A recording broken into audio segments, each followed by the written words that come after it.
तो डियर हम लोग जो है यहाँ पे रेलवे इंजीनियरिंग जो है डिस्कस कर रहे थे। तो रेलवे इंजीनियरिंग में अब हम लोग बात करेंगे डिग्री ऑफ कर्व के बारे में। तो डिग्री ऑफ कर्व जो है ये एंगल होता है जो कि बनता है by one chain length of curve at the centre. Centre पे जब एक चेन लेंथ के इक्वल जो एंगल बनते हैं वो एंगल जो है डिग्री ऑफ कर्व जो है कहलाता है। जैसे यहाँ पे आप देखो ये आपका कर्व है, कर्व पे एक चेन है, मान लो कि यहाँ से यहाँ तक लिए और एक चेन यहाँ से यहाँ तक लिए। तो ये जो आर्क बना ये जो है लेंथ हुआ एक चेन का, है ना। ये एक रेडियस आपका आया और ये लेंथ है arc is equal to length of one chain. तो ये इसके द्वारा जो एंगल बनेगा ना यहाँ पे सेंटर पे ये डी डिग्री, यही जो है डिग्री ऑफ कर्व है, यही जो है डिग्री ऑफ कर्व है। तो degree of curve is measure of sharpness of curvature. Curvature कितना शार्पनेस है, कितना शार्प है उसको बताता है। For whole circumference 2 pi r, पूरे सर्कल के लिए कितना होगा 2 पाई आर होगा। Angle subtended at centre, centre पे कितना टोटल एंगल सबटेंड करेगा 360 डिग्री। यहाँ पे 360 डिग्री होगा और पूरा सर्कमफ्रेंस कितना होगा 2 पाई आर का होगा। फॉर वन चेन लेंथ, एक चेन लेंथ के लिए एंगल एट सेंटर, सेंटर पे एंगल कितना होगा तो 360 बाई 2 पाई आर गुने वन चेन लेंथ। अब चेन लेंथ जो है हम लोग अलग अलग लेते हैं, सर्वेइंग में अलग लेते हैं और रेलवे इंजीनियरिंग में अलग एक चेन लेंथ का वैल्यू लेते हैं। तो अकॉर्डिंग टू फॉर्मूला अगर हम लोग देखें तो हम लोग कह सकते हैं कि आर्क यानी लेंथ या chain length divided by D degree is equal to 2 pi r by 360। अगर हमें डिग्री ऑफ कर्व निकालना है, अगर 20 मीटर चेन लेंथ है जो कि सर्वे में हम लोग यूज करते हैं तो आ जाएगा 1145.9 बाई आर यानी अप्रोक्सीमेटली 1146 बाई आर। वही 30 डिग्री चेन लेंथ के लिए 30 मीटर चेन लेंथ के लिए आएगा 1720 आर डिग्री ऑफ कर्व। यहाँ पे आर जो है रेडियस ऑफ कर्व को रिप्रेजेंट करता है और डी जो डिग्री जो है डिग्री ऑफ कर्व को। बट रेलवे में जो स्टैंडर्ड आर्क लेंथ होता है वो 100 फुट का होता है। कितना होता है 100 फुट का।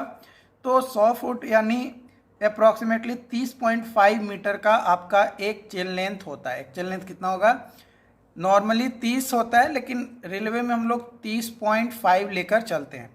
तो कितना आ जाता है डिग्री ऑफ कर्व, तो डिग्री ऑफ कर्व आ जाएगा 1750 बटा आर। अप्रॉक्सीमेटली अगर एग्जैक्ट बात किया जाए तो 1747 पॉइंट समथिंग बाई आर आता है, लेकिन अप्रॉक्सीमेटली 1750 बटा आर जो है हम लोग यहाँ पे लेकर चलते हैं। तो यहाँ पे एक टेबल बनाया गया है, यहाँ पे गेज ऑन प्लेन ट्रैक और ऑन टर्निंग आउट। तो प्लेन ट्रैक पे मैक्सिमम डिग्री मिनिमम रेडियस और ऑन टर्न आउट पे maximum degree minimum radius. Broad gauge के लिए 10, 175 प्लेन ट्रैक में पहले बात करते हैं। मीटर गेज में मैक्सिमम डिग्री 16 और मिनिमम रेडियस 109। नैरो गेज में maximum degree 40, minimum radius 44। On turn out broad gauge पे मैक्सिमम डिग्री 8 और मिनिमम रेडियस 218। मीटर गेज में मैक्सिमम डिग्री 15 और मिनिमम रेडियस 116। नैरो गेज में आपका मैक्सिमम डिग्री 17 और मिनिमम रेडियस 103। ये आपका दिया गया। नोट पॉइंट आपको ये ध्यान रखना है कि in order to check the accuracy of laid railway track, है ना, कर्व पे जो भी रेलवे ट्रैक आप बिछाए हैं उसकी एक्यूरेसी को चेक करने के लिए ज्योमेट्रिक पैरामीटर वर्सिन इज यूज्ड, है ना। वर्सिन जो है यूज करते हैं, which is the maximum lateral distance of curve from the code.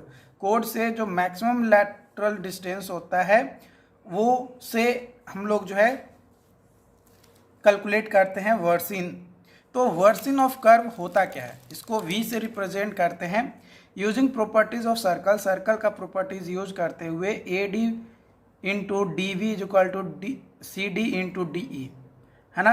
यहाँ पे देखो ए डी, यहाँ पे आपका डी है, ठीक है, ए डी गुने डी बी, ठीक है, ए डी गुने D B is equal to C D गुने डी ई, सी डी गुने डी ई। अब ये डी ई कहाँ पे है, तो 2r माइनस वी है ना, 2r माइनस वी, तो ये इसको v से रिप्रेजेंट कर रहे हैं, तो यहाँ पे आपका जो है कहीं पे e आपका आएगा, है ना, यहाँ पे आपका e आएगा। ये जो है o से c का जो वैल्यू है वो क्या है, r है। ओके, तो l/2 गुने l/2 is equal to v into 2r minus V. So r जो है 2r जो है बहुत बड़ा है v से, तो 2r माइनस वी जो है अप्रॉक्सीमेटली 2r के बराबर होगा। तो L square by R, L square by 4, 2 हो गया, तो L square by 4 is equal to 2r V. तो v इज इक्वल टू आ जाएगा l/8r। यहाँ पे v जो है मीटर में है और lr जो है ये भी मीटर में आपका है। l जो है लेंथ ऑफ कॉर्ड को रिप्रेजेंट करता है और r जो है रेडियस ऑफ कर्व को रिप्रेजेंट करता है। लेकिन अगर यहाँ पे सारे टर्म तो मीटर में थे, लेकिन अगर इसको सेंटीमीटर में हमको लेकर चलना है ना, किसको सेंटीमीटर में लेकर चलना है, सिर्फ v को, यानी वर्सिन ऑफ कर्व को अगर सेंटीमीटर में लेकर चलना है, बाकी सारा मीटर में ही रहेगा, तो उस कंडीशन में हम लोग जो है क्या करेंगे, यहाँ पे जो आपका एल स्क्वायर बाई 8r है, यहाँ पे कर देंगे 12.5 एल स्क्वायर बाई आर, यानी 100 से मल्टीप्लाई कर देंगे तो आपका जो है सेंटीमीटर में आपका वैल्यू आ जाएगा। यानी वैल्यू यही रहेंगे, बट इसको सिर्फ सेंटीमीटर में चेंज करने के लिए 100 से मल्टीप्लाई कर देंगे, तो हमारा जो है 12.5 एल स्क्वायर बाई आर आपका आ जाएगा। ओके, तो यहाँ पे आपका एक क्वेश्चन दिया गया है, if the length of chord of circular curve is used on broad gauge track, है ना, ब्रॉड गेज ट्रैक पे वो दिया गया 200 metre and its radius is 400 metre, radius 400 metre दिया गया। What would be safe speed as per Martin formula, Martin formula के अनुसार सेफ स्पीड कितना होगा और वर्सिन ऑफ कर्व क्या होगा वो बताना है। तो एज्यूम करेंगे कि लो स्पीड है हमारा 100 किलोमीटर पर आवर से कम स्पीड है, तो v max is equal to 4.35 under root r minus 67, तो वैल्यू पुट करेंगे तो v मैक्स आ जाएगा 79.38 किलोमीटर पर आवर। तो वर्सिन ऑफ कर्व v निकालेंगे तो एल स्क्वायर बाई 8r, तो एल स्क्वायर यानी 200 का स्क्वायर डिवाइडेड बाई 8 इंटू 400, तो 12.5 सेंटीमीटर ये आपका आएगा। क्या ये सही है?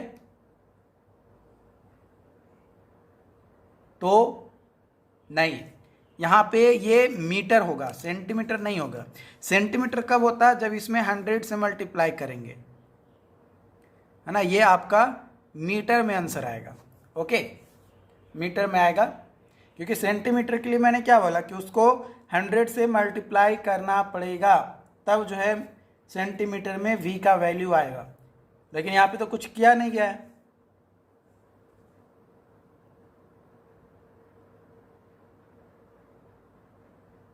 ओके, आई होप कि आज का सेशन समझ में आया हो। अगले दिन हम लोग जो है सुपर एलिवेशन समाप्त करेंगे, है ना, मैंने सुपर एलिवेशन स्टार्ट करेंगे और सुपर एलिवेशन पूरा शुरू से लेकर अंत तक पूरा एक ही वीडियोस में हम लोग पूरा कंप्लीट करेंगे। Okay, thank you.